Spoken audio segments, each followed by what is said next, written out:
Hello and welcome. What needs to be fixed for the Arab world to make real progress and modernize? In the most recent United Nations-sponsored report, the issue of individual security was highlighted as a key to unlocking this development. Although it's largely ignored in the Middle East, the UN Arab Human Development Report closely examines the issues affecting the region's progress.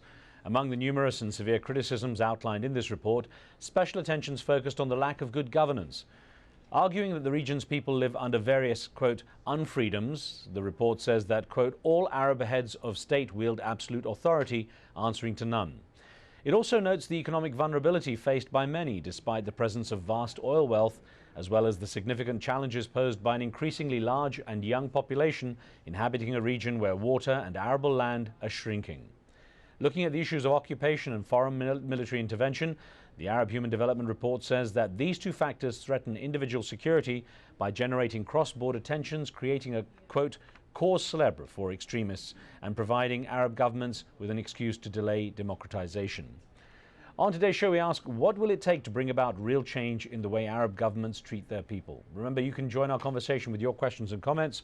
Log on to livestation.com/AJE, enter the chat room and take part, and we'll welcome your phone calls onto the show as well.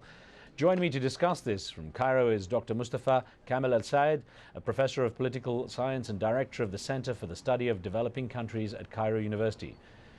Professor Al-Sayed was originally contracted to be the lead author for the 2009 Arab Human Development Report, but after seeing the final draft, he's now boycotting the document. And from Amman, we have Dr. Joseph Massad, a professor of modern Arab politics and intellectual history at New York's Columbia University. The professor has serious objections to the report and questions the reasoning behind the report's origins. I should note we also invited a representative from the UNDP and others involved in writing the report, but they declined to come on the program. Gentlemen, I welcome you to the show. And Professor Al-Sayed, if I could start off by asking you about your reasons for boycotting the report, you know, initially being involved in it so heavily, but you weren't too happy with the final version, were you? Right. The report was intended to reflect points of view of Arab intellectuals, and this is what I have been trying to do since I was asked to be the lead author of this report. And I took all the points of view that were expressed in several meetings. I relied also on papers written by about 40 Arab social scientists, and I submitted a final version in September 2008. However, for 3 months, I did not have any contact with the UNDP. You know, the people who are in charge of the report declined to reply to my queries about when I will know about their reactions.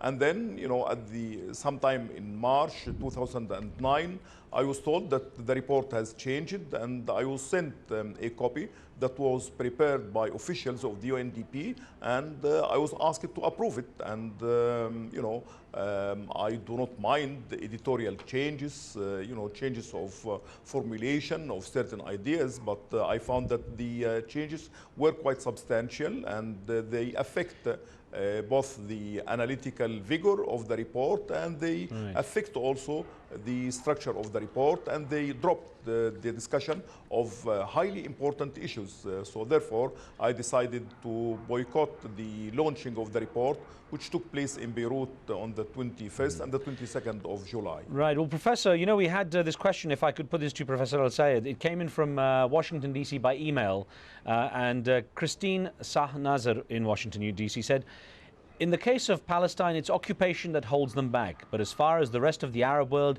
it's the regimes. Now, I know that it's interesting, one of the main issues you had a concern with the way the report was finalized was the importance or the relevance given to occupation and foreign military intervention, which was put much lower down in the list of the 7 factors that were attributed to the state of human development in the Arab world. What was the issue? Why do you think it was repositioned? No, I think the question of foreign military occupation, not only of Palestine, but also of Iraq and of Somalia.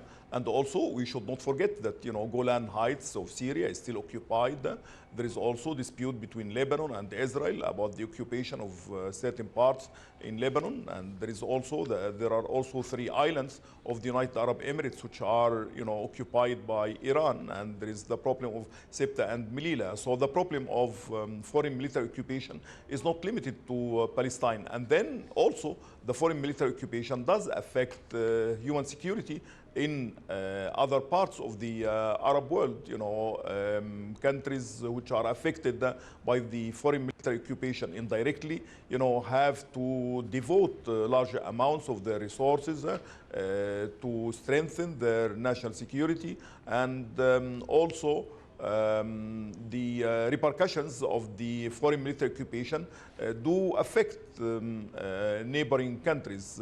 The occupation of Iraq created a certain situation which threatened human security in Saudi Arabia and in Jordan and in Gulf countries.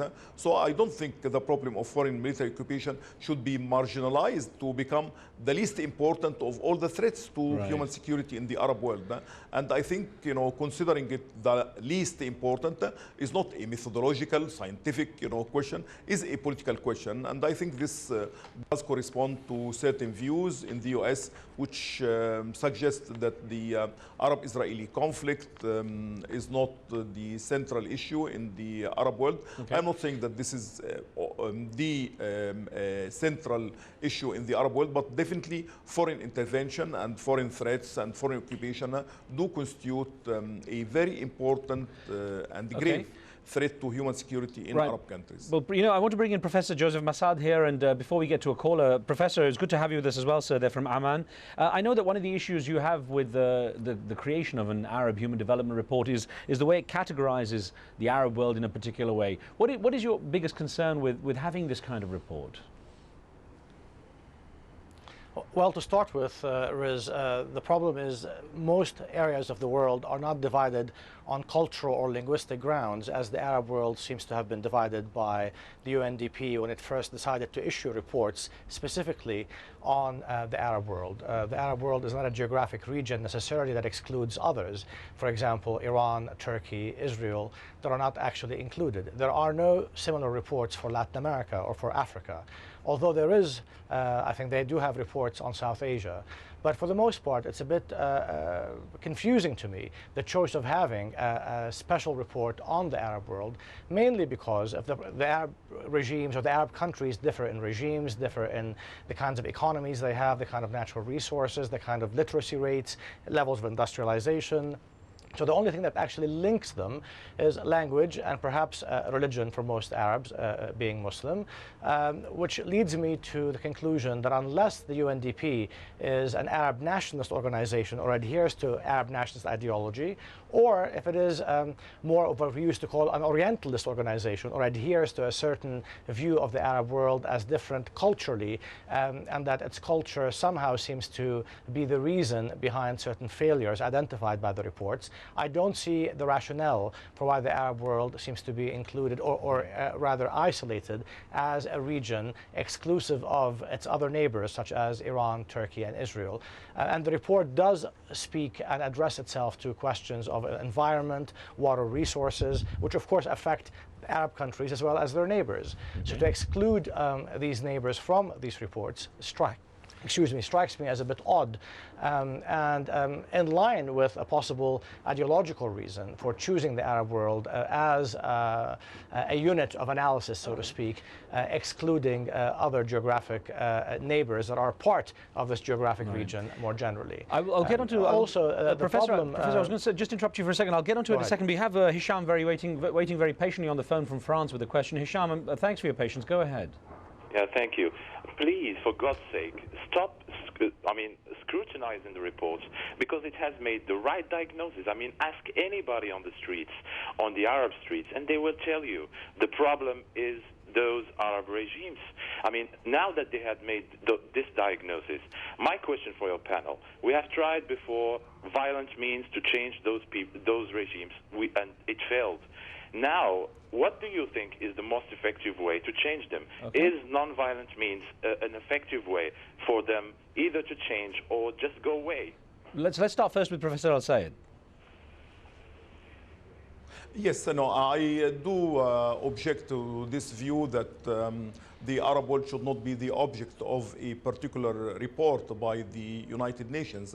I think, you know, there are many common concerns of Arab peoples, and we have seen that the Arabs did react to the Israeli aggression, did react to the occupation by the US of Iraq, that there is, you know, not only common culture, but there are also common aspirations, there is, you know, common history. Of course, there are differences within the Arab world, but this does not mean that there is no sense in considering the Arab world as a significant unit of analysis.